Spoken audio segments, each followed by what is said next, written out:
ever said yes to something only to regret it 10 minutes later? Maybe it was a volunteer role that you didn't have time for, or that dinner invitation that you were already too tired to enjoy. You smiled, you nodded, you even agreed. And then you walked away thinking, why did I just say yes to that? Well, the truth is, most of us don't struggle with saying no because we're weak-willed. We struggle because we have not clarified our yes. And when you don't know your yes, your schedule, your energy, and even your joy get filled with everyone else's priorities instead of your own. So today we're talking about how to know your yes. So your no isn't about guilt or rejection, but about protecting your yes to what matters most.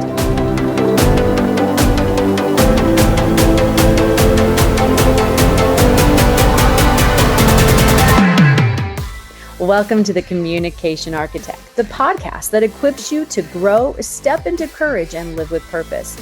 I'm your host, Tanera Lindvall, teacher, author, and your personal coach in communication and personal growth. Each week, we dive into strategies for building trust, speaking truth, mastering your mindset, and creating those habits that move you forward into your purpose. This is the place where communication moves from theory to real life, where biblical truth meets everyday challenges, and where you'll discover how to turn faith into action, challenges into clarity, and everyday life into a journey of courage and fulfillment.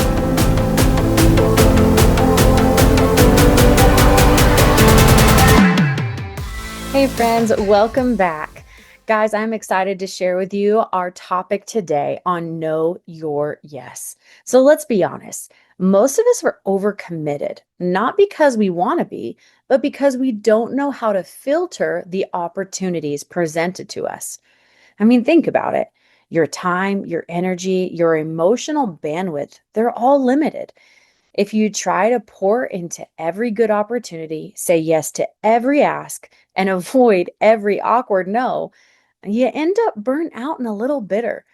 But when your yes is clear, your no becomes an act of protection, not rejection. In Mark chapter 1, Jesus said, "Let us go somewhere else to the nearby villages so I can preach there. And that is why I have come."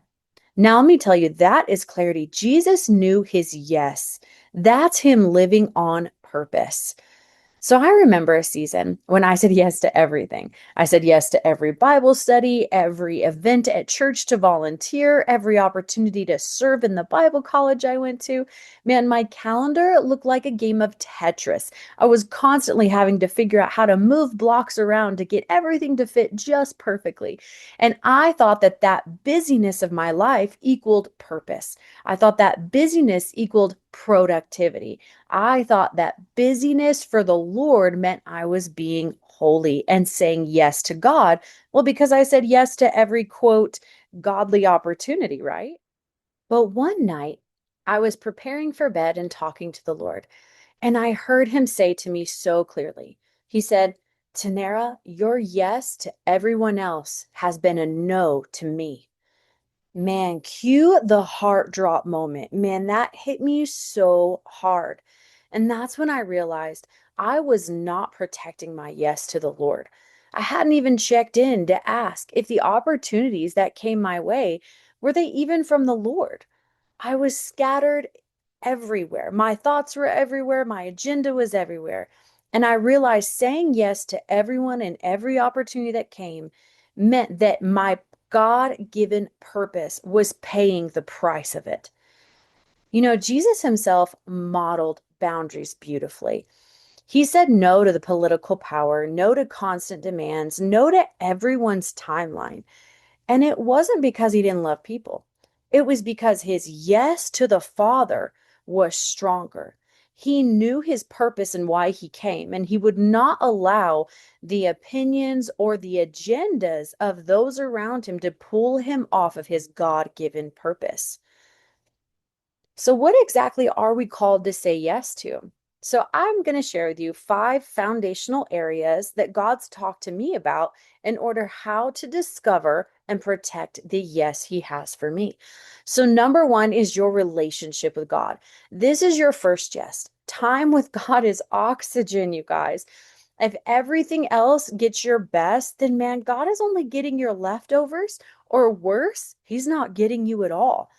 So I want to encourage you, it's time to sit back and reset your calendar, that you make your first yes being your time with the Lord, your relationship with Him.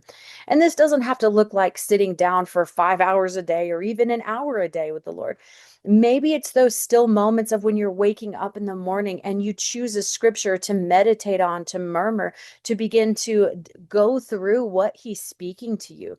Maybe it's sitting in your car on your way to work and you pray in the spirit. Maybe you pray in the natural, but you begin to set your attention and your focus on Him.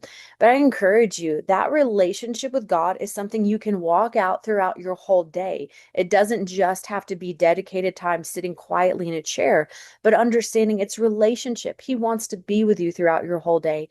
So taking time, like it says in Proverbs, to acknowledge Him first and in everything you set your hand to, right? So, number two, here's your number two anchor is your health and your wholeness, right? So, our first yes is to God. I would say your second yes is to your health and your wholeness. You are a temple, you're not a machine. Saying yes to your well being might mean saying no to toxic situations, or maybe those late nights keeping you up for that you're not getting the proper rest you need, or you're getting so busy you're not taking time to work out or meal prep to eat healthy. And if you are physically if you're not taking care of yourself physically, I will say this, that every area of your life, your relationships, your purpose, your calling, your capacity will all reap the reward of that. And that's probably not a good reward you want to reap. I'll just say that. I've experienced that myself. I mean, God has really done a transformation in my life and my health. And that's a story I'll share another time. But I want to encourage you that it's your yes to God first, but it's also, secondly, your yes to your health and your wholeness, ensuring that you're getting the mental rest you need, the physical rest you need, that your body is getting the exercise it needs, that the health of the food that you eat and your meal prep time is getting the space that it needs. There needs to be a hard yes to protect that so that you are at your best to show up in your relationships, show up in your purpose and your calling, and show up for your family, for your kids, and for your work like you need to, for that purpose God has given you. All right, guys. Anchor number three is your core relationship. So this is your spouse, your children, close family. These are your people, your tribe. They shouldn't get the scraps of your leftover energy and time.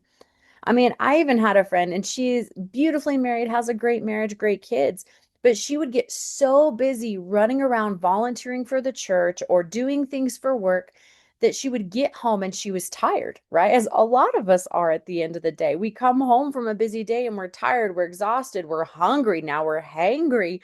And then our kids pull on us, or our spouse pulls on us, and they get the tired response of like, "Oh, do I have to? Do you really need that right now?" Notice how they're not getting the best of us, they're getting our leftovers. And I really believe that part of the yes God has given us in this life is relationships, but specifically those who He has called for us to care for, that He has put within our hands to say, these are your valuable ones I've given you to steward and to love and to care for well. So if we can start to say, look, I'm going to have to say no to too many volunteering opportunities, or I'm going to have to put in a strict cutoff work time.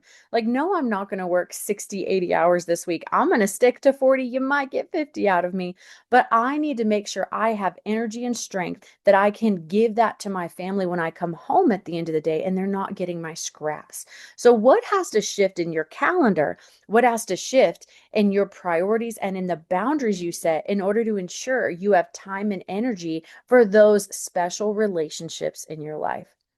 Anchor number four, your purpose and your calling. What has God asked you to do in this season of your life? Not just what looks impressive, not just what you would like to do, but what has He placed on your heart to say, in this season, this is the purpose I've placed in front of you. This is the calling I've placed in front of you. And it looks different in every season. I know when I was in a season of singleness, a lot of that looked like my time with the Lord, the special friendships that He gave me. But honestly, my job was a big purpose. And then once I got married, that shifted and to where I could say, you know what, my job's going to have to move to a back burner because now I have a spouse that has become a purpose. And even a season where I felt like God called me to start writing books. There was a shift in purpose and what I was to do, right? There was a shift in that calling of how I applied that purpose to my life. And so I just want to encourage you that if you're even still in the midst of discovering your purpose, then your number one purpose in life is pursuing relationship with Him, growing deep with Him. And then out of that purpose of relationship with God, He will begin to show you the calling of the season that you're in. So, what has God asked you to do? I know for me, there was a time God told me to get my health in order and my finances in order. So, that meant exercising. That meant making it a priority to go to the gym, making it a priority to meal prep and choose to eat healthy, making it a priority to tell people, hey, thank you for inviting me out. I'm unable to come out with you this weekend. And why? Because I had to protect my finances. I had to protect my time for sleep and health. So I think in that place, you're not saying no always to people and situations you want to do, but there might be a season you need to start saying no to protect the purpose and the calling He's placed on you for this time. And anchor number 5 is your capacity. Guys, this is a huge one. You can't say yes to everything, even if it's good. Capacity is not a flaw, it's a filter. It helps you start to know, what do I have ability for and what do I not? One tool I really want to encourage you guys to do, and honestly, you can just like go on Google and Google like a time map. You'll see different types that there are out there, but just get a standard time map. I know this is scary because people don't want to be accountable and they don't want the reality of where their time is going. But I will tell you, if you can do this for yourself and hold yourself accountable, do it. If you need a friend to hold you accountable, then get vulnerable and ask someone to hold you accountable to this. But download or get a time map off of Google and then start filling it out. What you're going to do is you're going to track where your time is going every hour of the day. It sounds tedious, but I will tell you this. You're going to discover potentially one of two things. Number one, as you do that, you're going to see where you're wasting time on things that are not your purpose and your calling. You're going to see where you're overcommitting yourself, where you say, I thought I had enough capacity for this, but I realized that my health is suffering because I'm putting helping everybody else's desires and their purpose above saying yes to my health or above my core relationships or above my purpose or above my capacity. So, this time map will help you see what your capacity really is. Because as you start to put in those time blocks to say, my time with God goes here, my time with my family goes here, time to ensure for my health and wholeness go here, time to work on things God has called me to work on in this season go in these slots in my time map.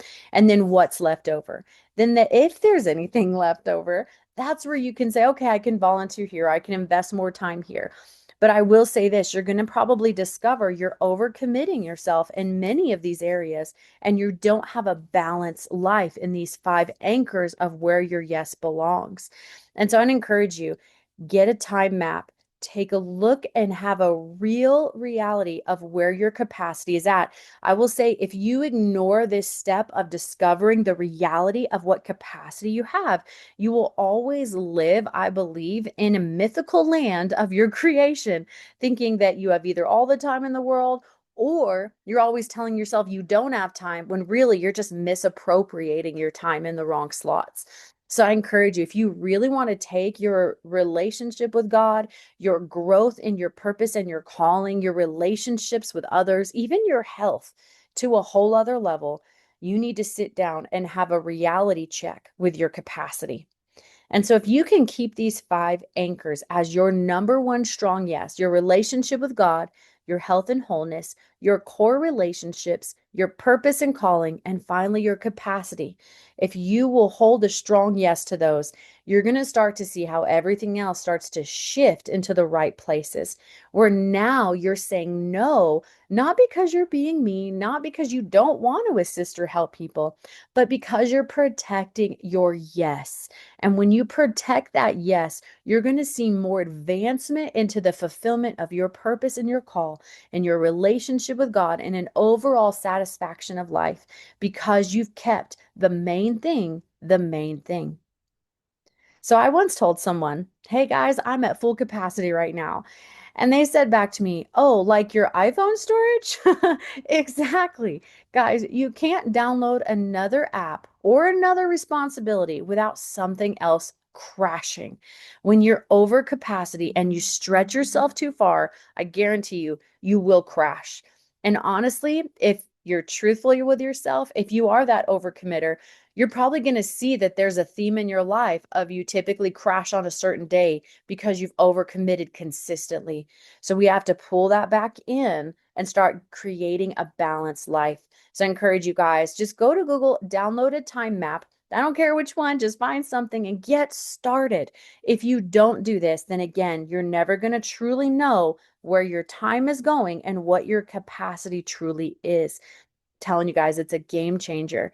When you clarify these 5 areas to be your anchors, your no is going to become so much easier because it's not about rejection. It's about alignment to your God-given purpose. So, I want to share with you a few ways that you can start clarifying your yes right now. So, I'm going to share with you these 3 tools. So, tool number 1 is going to be a journal question. So, if you're a journaler like me, you're going to love this. If you're not a journaler, then I would just encourage you maybe jot down the questions and then ask yourself, honestly, I would say what would be really helpful is if you think this through with someone else to get an outside perspective can really be helpful. But here are 4 questions for you to journal and really start doing some internal dialogue and answering to yourself. So, number 1 question to journal is, what are my top 3 values in this season? What are my top 3 values in this season?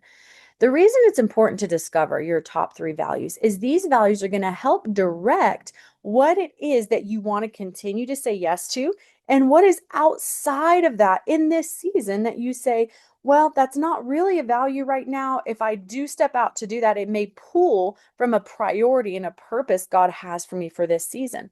And let me clarify that by saying, for example, when I was single, honestly, investing into dating or marriage, that wasn't a priority for me, right? One of my top 3 priorities was the time I invested in the Lord to lean into Him, to understanding what it was for Him to be my husband, my provider, everything I needed. So I had a stronger value in an area as a single person of I was maybe hanging out with friends more, developing relationships and friendships, but I wasn't necessarily pulling away from those because that was a top value in that season. So now that I'm married, that's actually shifted. I still have friends, but honestly, I say no more to those friends than I used to. Why? Because now I know one of my top values is how I invest in my spouse. How do I serve them? How do I make sure I'm providing what they need for success and encouraging them? Which means not that I don't have friends, but it looks different. I don't have all the time in the world to say yes to every event. Now I have to pull back. In the same way, what are your values in this season? And maybe it's more of a value of I value peace. So, because in this season, I have some things God's really trying to heal or do in me, and I need to sit in the peace of God, I'm going to step away from some friends or family relationships, maybe that are a lot of drama. So, you can still engage, but maybe now how you engage and the quantity of time you give to engagement, you separate. So, again, think about your top 3 values in this season and write those down. All right, number 2, what relationships are you most called to invest in right now? God gives core people into your life that you're called to give life into, just as much as you should actually be seeking out mentorship relationships of people who can give life back into you. So think about what those relationships are. What are the relationships you're called to invest into? And let me help you with this. Limit it to 3. I'm sure some of you would say, I have a million friends and I want to invest in all of them. Some of you may say, I can only think of one person. Hey, that's okay. Whether you have a lot of people or a little bit of people, I want to encourage you to hone it into no more than 3, but no less than 1. What is a relationship that you feel called in this season to invest in right now? And maybe it's into a friendship, maybe it's into a parent or a child or a sibling. Maybe it's into an aunt or an uncle, who knows? Maybe it's someone in your church you just feel drawn to. But I encourage you, write that relationship down because then as you're working on your time map and discovering where space goes, this is how you start to realize, what is my purpose in this season? Where am I making space for that to be a priority? All right, question number 3 for your journaling. What one purpose or goal do you believe God is calling you to focus on right now? I know for some of you, he's probably called you not only to invest in relationships, but maybe he's asking you to write a book. Maybe he's asking you to finally launch that podcast that you've been meaning to do. Or maybe what he's telling you is, hey, I want you to take your hands off the wheel. I want you to sit back and I want you to learn how to trust me. Because I will say this, especially for those of us who are high doers, and man, that is definitely me. I feel like when God says, hey, this is my heart for you, that I want to run and go make it happen. But I remember there was a season of my life where the Lord literally said to me, Tanera, if you will sit back, I will lead this.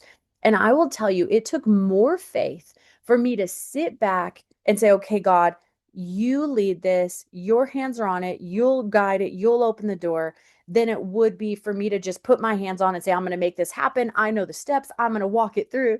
So I want to encourage you in this. Scripture says that one of the things we're called to do is we fight that good fight of faith, but what we do is we struggle or we fight to enter into his rest. And honestly, it is a fight. It's a fight against ourselves, against our flesh, against our mentality, our desire to control, our desire to want to take advantage and move forward. But to truly sit back and say, okay, Lord, I feel like in this season, you're calling me to rest more in you and trust you as my provider. So instead of going out and getting a second, a third, or a fourth job, I'm going to sit back and say, okay, Lord, I'm going to be faithful with what's in my hand, but I'm not going to try to push beyond what you've told me to do in this season. And I'm going to trust you're going to bring the provision, or you're going to bring the relationships, or you're going to open up that door for that conversation or for that divine connection. Truly sitting back and trusting him. I feel like that was a word for somebody. All right. Question number 4. This is the last one for the journal questions. So, question number 4 is what drains you and what fills you? So, the reason that's important is because if you can start writing down, man, if I'm investing time into these people or these situations or these particular work things, I will tell you this, I hate doing budgets. Me and numbers have never really been good friends.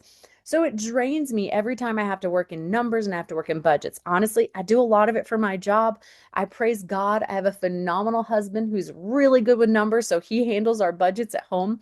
But there's things that it's like, it absolutely drains me, but I know I have to do it. So then if I know that's something that has to sit on my calendar, then I'm able to say, okay, what do I need to ensure beforehand and afterhand so that I prepare myself for that draining moment, but I also have recharge time afterwards. And so I encourage you to do that. Think about what's draining you. And then there may be some things that drain you that you say, wait a minute, can I cut this out? Can I actually delete it and say, you know what? I don't have to engage in this. Then cut it out, right? And then what fills you? Because those things that fill you, as you're planning out your week, you may say, you know what? I know if I'm going to have to do this thing over here that drains me, then I really want to make sure that I'm doing something life-giving, something that fills me over here on this other end. Because sometimes we've just got to do the hard things of life that aren't any fun and they drain you. But we can also make sure we're stacking in some of those things that really do fill us, right? So that's tool number 1. All right, moving on, moving on. Tool number 2. So, tool number 2 is what I call the filter question. So, this is something you should ask yourself. I would probably say on a weekly basis, just as you're checking in with your capacity. So, when a request comes in and somebody asks you um, to volunteer, to support, whatever, ask yourself this question internally. Is this fueling my yes to my purpose, or is it now competing with my purpose? Is it competing for my time and has it become a distraction? I think that's so important because there's a million things that are good that you can say yes to, that you can fill up your time with, but it's not actually moving you towards the fulfillment of your purpose and protecting those 5 anchors of yes. So again, ask that question. Is it fueling your yes? Is it moving you towards your purpose? Or is it competing with your purpose and your 5 yeses? Because if it is, then you might need to just say no. All right, guys, and tool number 3, I like to call guardrails for boundaries. So think of your yes like a road. Boundaries are guardrails that keep you from veering off course. So when somebody asks you something and you check it with the question, is it fueling my yes to my purpose or is it now competing? You can answer, and I'm going to give you three quick things you can do. You can try responding this way. Number one, that's a great opportunity, but it's not for my assignment at this time. Thank you, though. Number two, I'd love to, but that's not where my priorities are right now. Thank you for asking. And then number three, you can always say, I appreciate you inviting me into this opportunity, but I'm going to need to pass in order to stay focused on my priorities at this time. So you're able to say no, but in a way that shows gratitude. Notice how I also didn't have to over explain my no. I didn't have to tell them why I needed to say no, but I was able to say it in a way to thank them for the opportunity, but also say, at this time, that's not my focus, or that's not where my priorities are at this time, but I need to pass.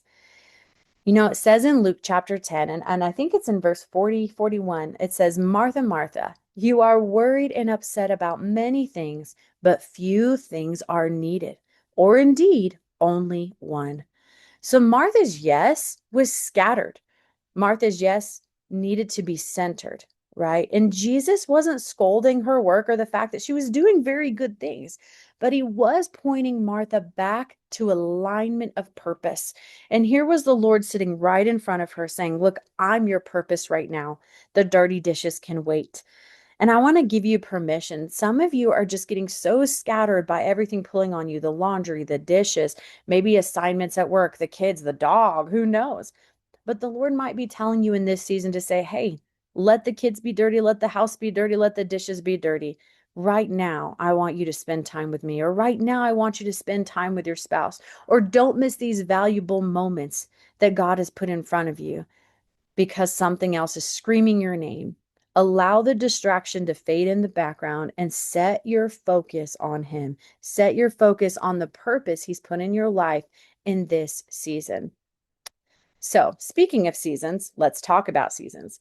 Your yes may not always look the same in every season. In fact, I would come to say your yes will shift with the seasons of your life. So, 5 years ago, your yes might have been to building a career. Today, it might be to raising kids. And tomorrow, it might shift again if he asked you to do something else. But that doesn't mean you were wrong in any prior season. It doesn't mean you were wrong today because tomorrow God shifts. It doesn't mean you were wrong yesterday because today God shifted your purpose. It just means that God is redirecting you.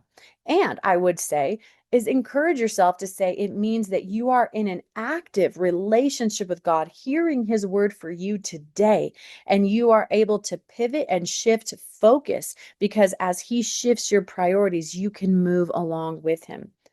I want to encourage you, this is where grace comes in. Give yourself permission to let go of old commitments that were right for one season, but they're draining for the next. So I heard this story. I actually really love this story. But there was a man who was passing by a gardener one day, and he saw him working on a rose bush. And it was a beautiful rose bush. The flowers were blooming. You had these big, beautiful red head roses, like just a big head of a rose. And yet the gardener was snipping off these big, beautiful roses. And so the man goes over to the gardener and he's like, Hey, he's like, so can you tell me, why are you snipping off these beautiful heads of roses? He's like, You feel like it's blooming. You'd want to keep it in bloom. And the gardener simply looks at the man and he says, Well, he's like, these roses have bloomed and they've come to full fruition, right? They are beautiful. He's like, but if I don't snip these off, then what they're going to do is they're going to pull all of the nutrients that these baby buds need to grow. And then those buds won't get the nutrients they need to survive and to bloom. So there is a season to be able to prune. And I want to encourage you in this. You guys might be going through a pruning season right now where something that was beautiful in its season and it's bloomed, it's come to fruition. It's time to now prune it because there's new baby buds that God is developing in your life. And He says, Hey, there's a shift of season. And I want you to prune off and start saying no to these things you've said yes to in the past because the new season needs to allow your time, your energy, the nutrients to go to those baby buds, those new things that God is doing in order for them to have a chance to live and bloom and become fruitful. It says in John chapter 15 that he cuts off every branch. And while every branch that does bear fruit, he prunes so that it will be even more fruitful. God has given us the example that things that are fruitful do need to be pruned at a certain season so that other fruit, more fruit, can have a chance to bloom and grow. Sometimes pruning means letting go of good things to make room for the best. I know for me, I once stepped back from a role I truly loved because I knew God was shifting my focus. And at first, guys, I really felt guilty about it because I was like, oh, but I've committed. And if I step out of this, who's going to take my place? And I don't want to leave them high and dry, right? But over time, I saw that my no made space for a deeper yes. It bore more fruit than I imagined. Because honestly, as God was shifting my focus and telling me to let go of this old position, when I obeyed him and said, okay, Lord, I'm going to trust that you're going to bring in the right person for this role because I know you're shifting my yes, my season and my purpose is shifting. So I have to say no now here and shift and say yes to this new thing. I seriously saw how beautiful it was that God brought in a new person that for them, that was their dream position. They got to step in and take it to a new level that I couldn't even take it to because it wasn't my calling to take it there. And so, even at the ending of a season, if you're worried, like, well, if I step out of that, who will take my place? Trust that God is good enough that he's prepared someone else, that he's shifting their season to move them into that place so that you can move on. Well, guys, it's been fun, but now it's time to get down to your weekly challenge. So this week, here's your challenge. I want you to name your yes. Write down your top 3 priorities in this season, spiritually, relationally, emotionally, maybe even physically. Circle one area where you've been saying yes out of guilt or habit that you need to shift and prune out of your life. And then finally, decide on one no you're going to put in place this week to protect your yes. And guys, here's a bonus. Practice saying it out loud. Practice how you're going to say no. Practice what you're saying yes to and what your no is protecting. Because sometimes the hardest part isn't deciding what your yes is, but it's actually communicating the boundary. So write it out and practice it, then communicate it. Saying no doesn't have to be defensive when your yes is decisive. When you know your yes, it empowers your no to be the protective mechanism God created it to be. When your yes is anchored in God, you walk in peace, not fear. You serve from overflow, not obligation. And you live aligned to the purpose, the God-given gift in your life, and you're not overcommitted. Remember, your life is not up for grabs. It's been given to you by God, and it is your job to protect your yes to your God-given purpose with 1,000 no's. Thank you so much for joining me today on The Communication Architect. If this episode encouraged you, please share it with a friend, leave a review, or hit subscribe so you don't miss the next one. If you want more free tools on communications and boundaries, check out my resources page at communicationarchitect.org. Well, guys, until next week, remember this: a surrendered yes makes space for an empowered no.